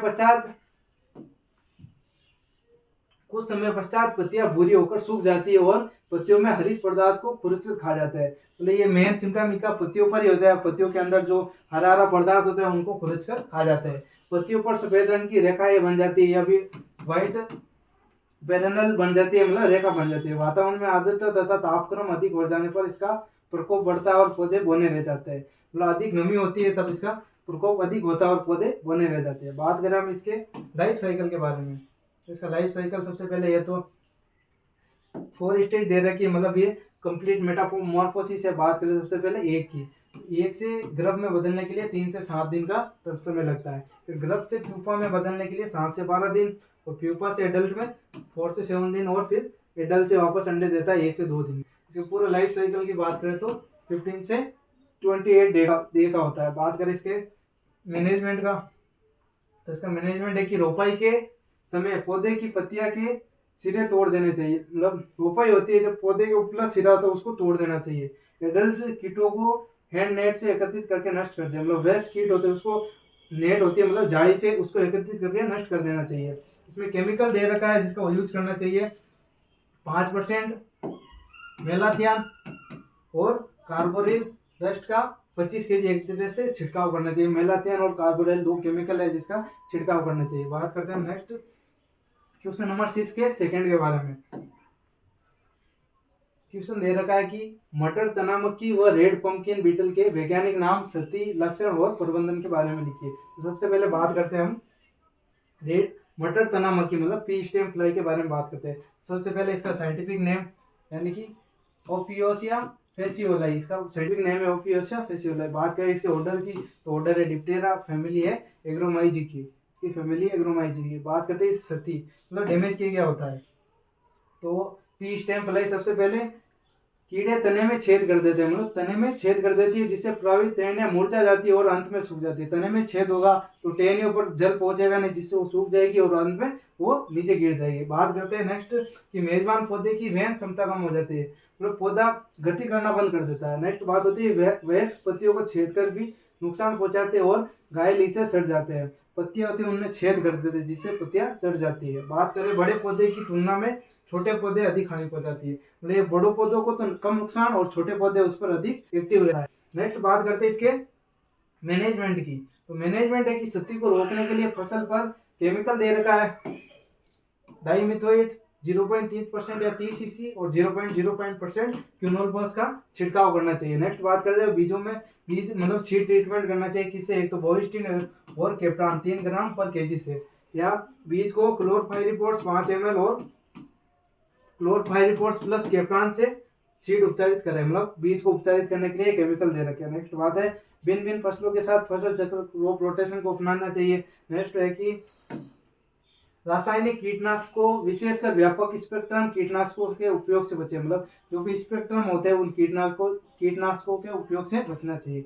अब नेक्स्ट बात करते हैं हम पी स्टेम फ्लाई की बात करती है। सेकंड नंबर का इंसेक्ट है रेड पंपकिन बीटल, मतलब कद्दू का लाल भ्रंग। इसको इस कीट की 3 प्रजाति हम लोग 3 प्रजाति स्पीसीज पाई जाती है इसकी। सबसे पहले बात करते हैं हम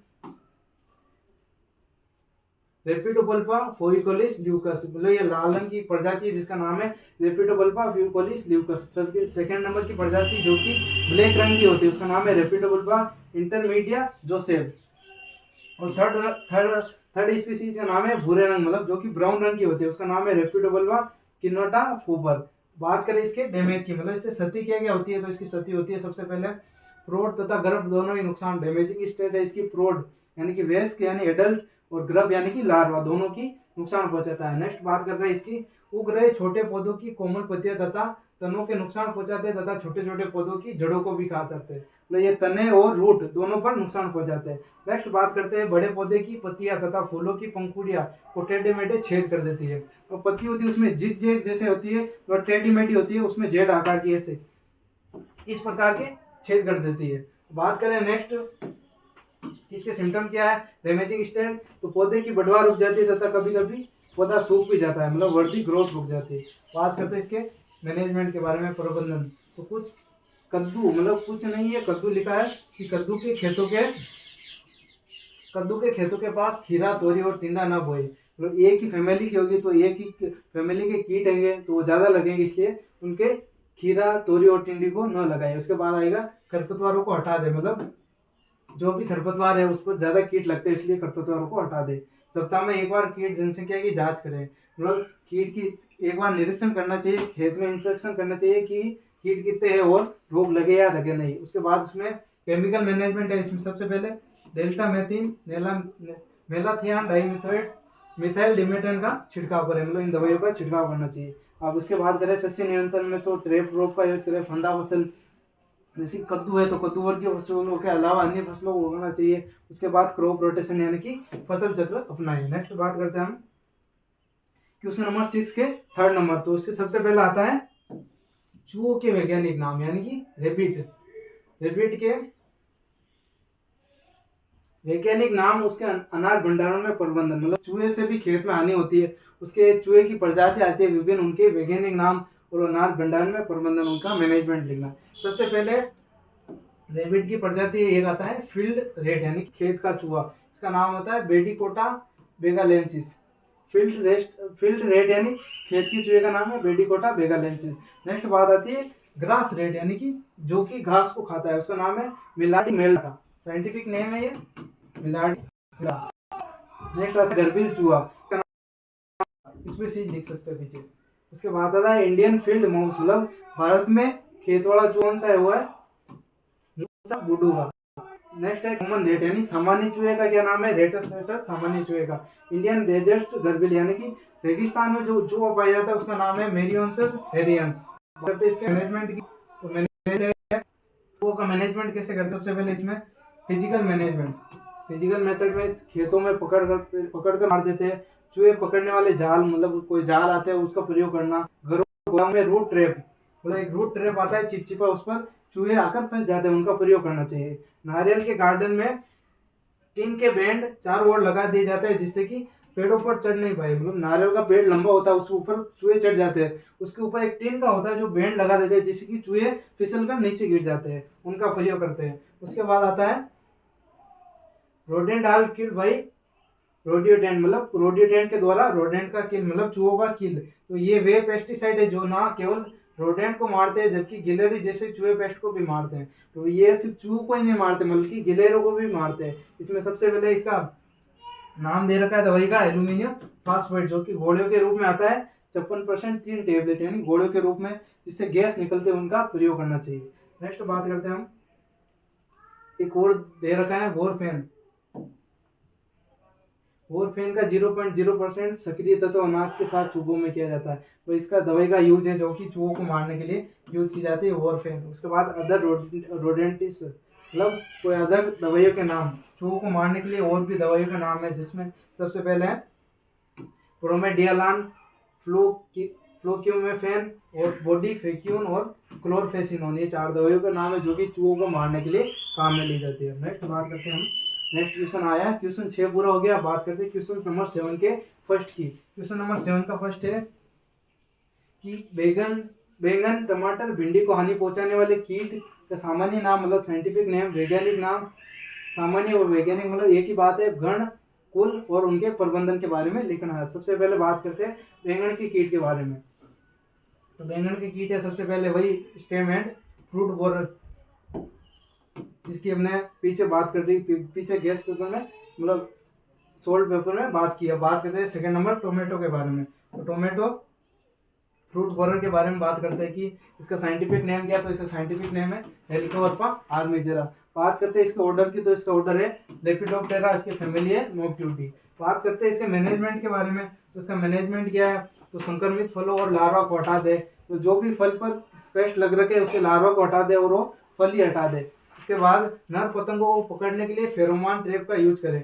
फेरोमोन ट्रैप का नर मतलब मादा आकर्षित करती है फेरोमोन, जिसे उसे नर कीट को आकर्षित किया जा सकता है। और पतंगों को आकर्षित करने और मारने के लिए प्रकाश ट्रैप यानी कि लाइट ट्रैप का यूज करना चाहिए। नेक्स्ट है ट्राइकोडर्मा प्रोटियोसिस या टीपी ब्रासिलेस जैसे अंडा परजीवी को मुक्त करे, मतलब पैरासिटोइड का यूज करना चाहिए, जिसमें एक नाम दे रखा है ट्राइकोडर्मा प्रोटियोसिस और टीपी ब्रासिलेस जैसे अंड परजीवी का प्रयोग करे, मुक्त ना प्रयोग करे। उसके बाद आता है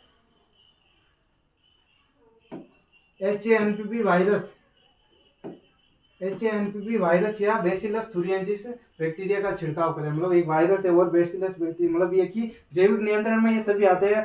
HANPP या न्यूक्लियर पोलीवायरस और बेसिलस थुरिएंसिस यानी जीवाणु है, इसका छिड़काव करना चाहिए जिससे कि कीट नियंत्रण हो जाए। उसके बाद आता है 40 दिन पुराने गेंदे के पौधे को 25 दिन, मतलब ये ट्रेप कूप के बारे में बोल रहा है कि गेंदे की फसल टमाटर के चारों ओर लगानी चाहिए। उसका अनुपात दे रखा है 1:10 अनुपात में रोपे और खेत की गहरी जुताई, मतलब डीप प्लोइंग करें। इसका 1:10 गेंदे की फसल टमाटर के चारों ओर लगा देने से पेस्ट का प्रकोप कम होता है। बात करें नेक्स्ट, थर्ड नंबर है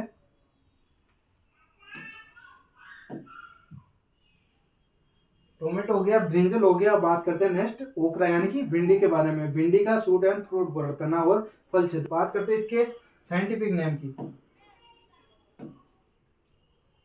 इसका साइंटिफिक नेम है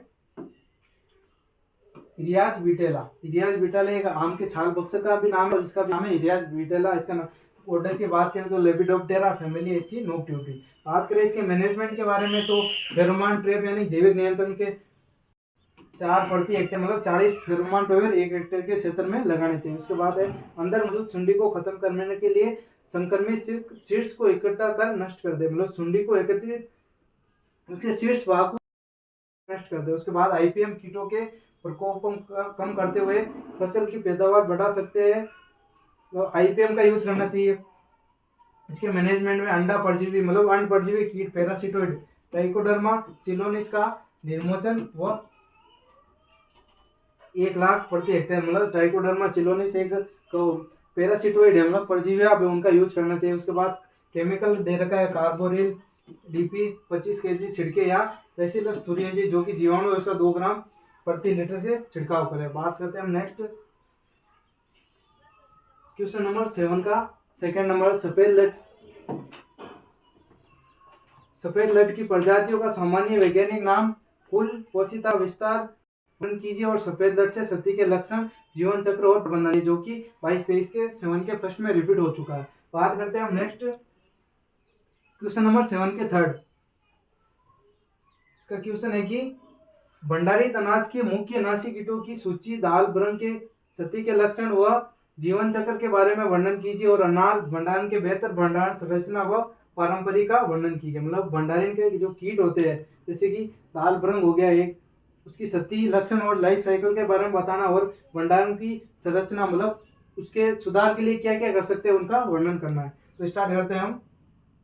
major state pest of storage grain pest, मतलब भंडारण में कौन कौन से कीट लगते हैं उनके बारे में दे रखा है। सबसे पहले कीट होता है खपरा बीटल, उसके बाद आता है राइस वील जिसका नाम हमने बताया था सिटोपिलस ओराइजी, उसके बाद आता है पल्स बीटल यानी कि दाल का भ्रंग, उसके बाद आता है व्हीट वील यानी कि व्हीट यानी कि गेहूं की धुन, उसके बाद आता है ब्लैक ग्रेन बीटल मतलब काला दाना बीटल, उसके बाद आता है टोबैको मॉथ यानी तंबाकू में लगता है, और फ्लिया बीटल और ग्रेन मॉथ यानी कि अनाज का मॉथ। उसके बाद बताइए इनके बायोलॉजी यानी कि जैविक की क्या क्या है इनकी, उनके बारे में बात करते हैं। तो सबसे पहले पल्स बीटल एक छोटा कीट होता है जिसकी लंबाई 3 से 4 मीटर, मतलब पल्स बीटल यानी कि दाल का धुन छोटा यानी कि स्मॉल कीट होता है जिसकी लंबाई दे रखी है, इसमें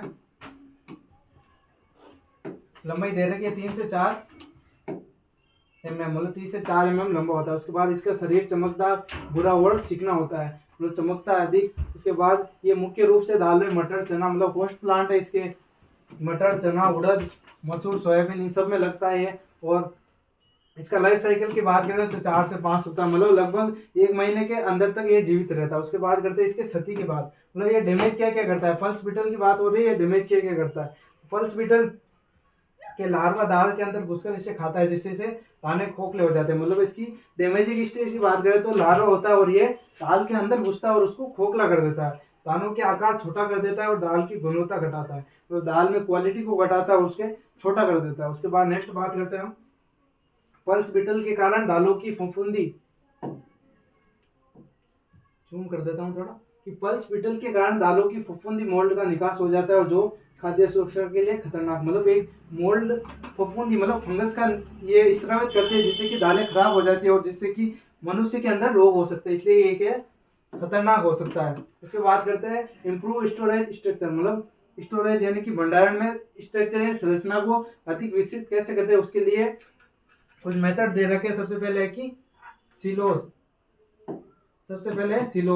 सिलोज बड़े और उच्च भंडारण क्षमता होते हैं। ये धान और गेहूं अन्य अनाज भंडारण के आदर्श होते हैं और इनमें तापमान और आर्द्रता को नियंत्रित किया जाता है। मतलब एक प्रकार का एक सिलोज भंडारण जिसके अंदर का ताप और आर्द्रता को नियंत्रित किया जाता है, ना लगे और कीट डैमेज ना करे। सेकंड नंबर बात करते हैं हम storage bears while mash bag, मतलब एक बैग होता है जिसके अंदर कोई भी हम मिलेट और सीरियल रखे तो उनको कीट नहीं लगते। सबसे पहले बात करते हैं इसमें क्या है। ये संरचनाएं छोटे किसान और व्यापारी द्वारा अनाज को सुरक्षित रखने के लिए प्रयोग की जाती है। इसकी विशेषता ये है कि इसमें हवा का संचलन रहता है जिससे कि आर्द्रता कम रहती है और कीटों का प्रकोप कम रहता है। आर्द्रता की बात करें तो आर्द्रता से खपरा बीटल अधिक नमी में ज्यादा लगता है, तो आर्द्रता कम होगी तो इसमें पेस्ट कम लगते हैं। बात करें नेक्स्ट, तो नेक्स्ट है कि हेरेमेटिक बैग, एक बैग होता है जिसमें भी मतलब स्टोरेज पेस्ट के लिए सेव करने के लिए एक बैग आता है, इसका नाम है कि हेरेमेटिक बैग। ये बैग एयर टाइट होते हैं तथा इनका उपयोग अनाज के भंडारण में किया जाता है ताकि कीटों का प्रवेश न हो। एयर टाइट यानी कि बंद होते हैं, पूरे पैक होते हैं जिससे कि छोटी सी भी जगह ना हो जिससे कि कीट प्रवेश कर सके। नेक्स्ट बात करते हैं कोल्ड स्टोरेज। कोल्ड नाम से ही है, कोल्ड यानी कि ठंडा स्टोरेज, मतलब जहाँ की ठंडी होगी, मतलब शीत उत्पन्न की जाती है। कोल्ड स्टोरेज कम तापमान में अनाज को स्टोर किया करना, मतलब जहाँ कम होगी शीत ऋतु में, मतलब 0 डिग्री सेल्सियस उससे कम में अनाज को स्टोर करना कीटों और अन्य नुकसानकारक तत्वों को नियंत्रण में रखता है। ये भंडारण खासकर सब्जियों और फलों के लिए उपयुक्त है। ये लगातार सीरियल और मिलेट के लिए नहीं है, ये मेनकर सब्जी यानी कि वेजिटेबल और फलों के लिए उपयुक्त रहता है। बात करते हैं नेक्स्ट देखा है ट्रेडिशनल स्टोरेज स्ट्रक्चर, मतलब इसके पारंपरिक स्ट्रक्चर क्या क्या है। तो पारंपरिक स्टोरेज की बात करें तो इसके सबसे पहले है जूट बैग, बस जूट एक फसल होती है, उसके बैग बनते हैं, उनके बैग का प्रयोग करना चाहिए। ये एक पारंपरिक तरीके से अनाज को रखने के लिए प्रयोग किए जाते हैं। जूट बैग हवा के प्रवेश की अनुमति देता है, जो कि अनाज में नमी बढ़ने से रोकता है। जूट के बैग में हवा चली जाती है, जो बोरी होती है सामान्य बोरी, उसको ही जूट की बोरी कहते हैं, जिससे हवा बढ़ती है और कीट का प्रकोप कम होता है। नेक्स्ट बात करते हैं फीड स्टोरेज, मतलब कुछ क्षेत्रों में अनाज को गड्ढों में सुरक्षित रखा जाता है।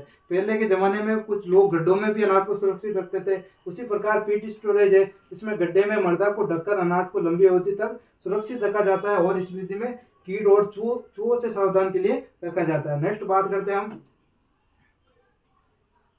वुडन चेस्ट और बॉक्स। वुडन यानी वुड, यानी जैसे बात करते हैं, वुडन का हिंदी अर्थ होता है लकड़ी के बॉक्स।